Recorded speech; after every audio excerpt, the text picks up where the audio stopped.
Hey guys, it's April 25th, 2018. I'm gonna do a little walking tour of our little homestead here in Knoxville, Tennessee. I've had some people been asking me what I've been up to for the last couple of years. Well, let me show you. Alright, well here's our first garden. This is the first little entryway salad garden. A lot of little cool things going on in here. So we got some strawberries that we've been dividing for the last few years.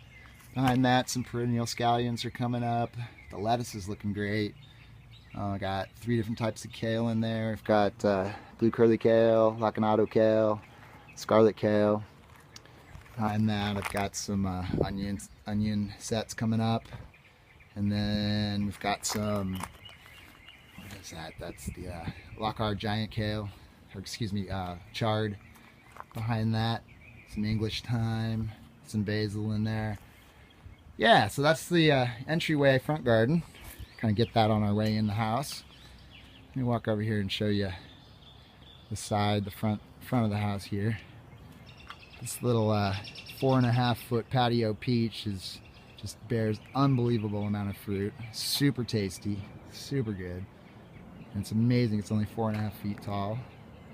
Ooh, look at all that pink snow. Cherry's losing its petals today. Anyways, the front entryway to the house. The burdock is coming up. It's gorgeous. This stuff is just absolutely beautiful. Some phlox, lily of the valley, some rhododendrons in here. Anyways, I'll cruise on down the path. Wow, and the clematis growing up over the archway. So last year I had to do a bunch of sewer work. We had to replace 89 feet of sewer line. Ended up starting the job right about there. This whole section of the front area we had to pull up with an excavator.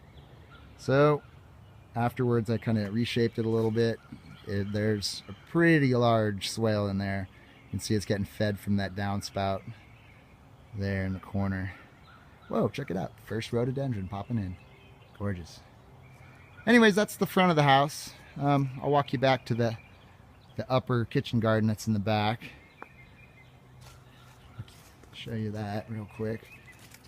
At the front of the house here, my little bonsai pyracantha.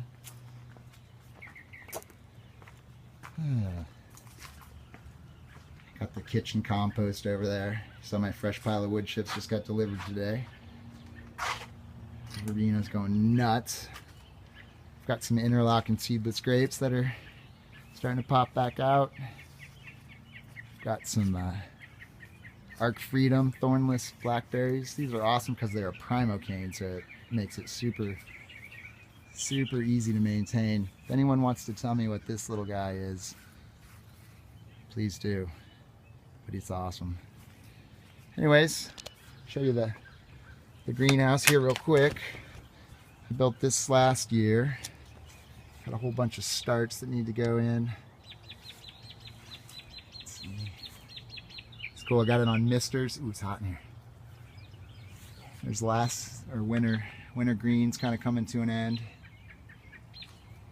So yeah, that's been very helpful for getting stuff going this year. I'll walk you back down to the kitchen garden. The first of the guilds, fruit tree guilds. This is an apple guild. Got a little Granny Smith planted in there. Got plantain and some comfrey, nitrogen fixer, and bunch of yarrow, money plant. There's a gumi, another nitrogen fixer right over there. It's going to bear an unbelievable amount of fruit this year. Some hostas, lemon balm, some rudbeckia. There's some echinacea coming up in the back there. Got calendula coming up. Yeah, so that's the first of the guilds. Bunch of strawberries. Here's my little springtime Easter bamboo project. It likes to bust through the little concrete collar that I put it in. It's alright though. It's just a little work there. Got some golden yarrow and some bush cherry, Nanking cherry in the back. Got a elderberry. In front of that there's an Asian pear. There's a black choke cherry, some hosta. I've got some false blue indigo back there, Baptista. It's another nitrogen fixer. yeah, so that's another little guild here. Below that, I've got the first of the swales that I did, packed with wood chips. You can see the berm here and all the strawberries coming in. So all these strawberries, we're gonna get a ton of them this year. It came from 3 plants 2 years ago. Just dividing and dividing. Got some sunchokes coming up there. Yeah, so this swale is fed from that rain barrel. Its overflow kind of shoots it down into the grass there and runs in right around the chokeberry there, fills that swale. And there's an actual overflow that's underneath the berm, buried underneath the berm, that then comes and feeds this fig. So I hope this thing comes back this year. Struggling a little bit. Next to that, I got another gumi. There's some more yarrow and echinacea and some fennel in there. Jostaberry. It's a cross between a gooseberry and a currant. Tons of comfrey. All this comfrey came from one plant that I brought with me from California from Merritt College. Thanks Christopher Shine for that. Some lamb's ear, lupin's cherry. So this is a secondary fill out from that upper swale right here. And this little lupin's cherry is not doing so great, and I think it might be wet feet there. But there's some more yarrow behind that, some pink yarrow. It's another one of those Bark Freedom thornless blackberries, more comfrey. Some mountain mint. Yeah, over here we've got some more Baptista. This is the purple smoke though. It's a purple one. Some garlic in there. We've got a Pakistani elderberry, mulberry bush there. About 3-inch long mulberries. Super good. Another elderberry in the back coming in. My herb spiral. So this is all pretty much culinary kitchen herbs that I like. A few tea herbs, but and all this just got planted last week, so it's just new. And then another apple here. This is the pink pearl, my very favorite apple on this planet. I need to put some more guild plants in there this year though.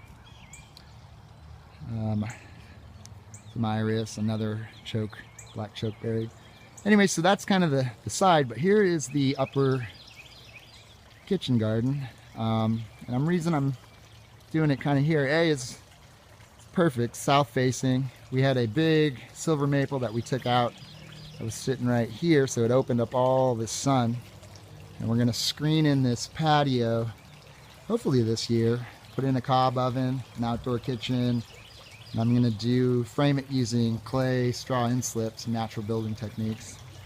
So that is kind of why we're doing the kitchen garden so close, is just pop right out and farm to table. I mean, that's the true meaning of it right there, less than 10 feet.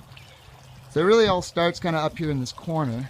Got some red currants. Let me get over here so you can see that. Some red currants over here kind of growing through some comfrey. I kept walking over here. Got some honeyberry, a bunch more hostas. So it all starts here because I've got this upper swale that runs the length of this berm here, and that's fed from this corner downspout, and it runs across the grass. And you can see where the water goes is where it wants to grow. You don't have quite as full raspberries down here, but I think I'm gonna relocate this other downspout on that corner this summer. But anyways, the raspberries are just doing great. I've got Anne's Goldens in there and Carolina red raspberries. They're just doing unbelievable sitting on this berm. See down here we got some carrots in there, some chard, some mustards kind of coming in. Down the paths, some cabbages, next to those some fava beans, a bunch of beets down below. We eat a ton of broccoli in this house, so that lower bed is mostly broccoli and kales and whatnot.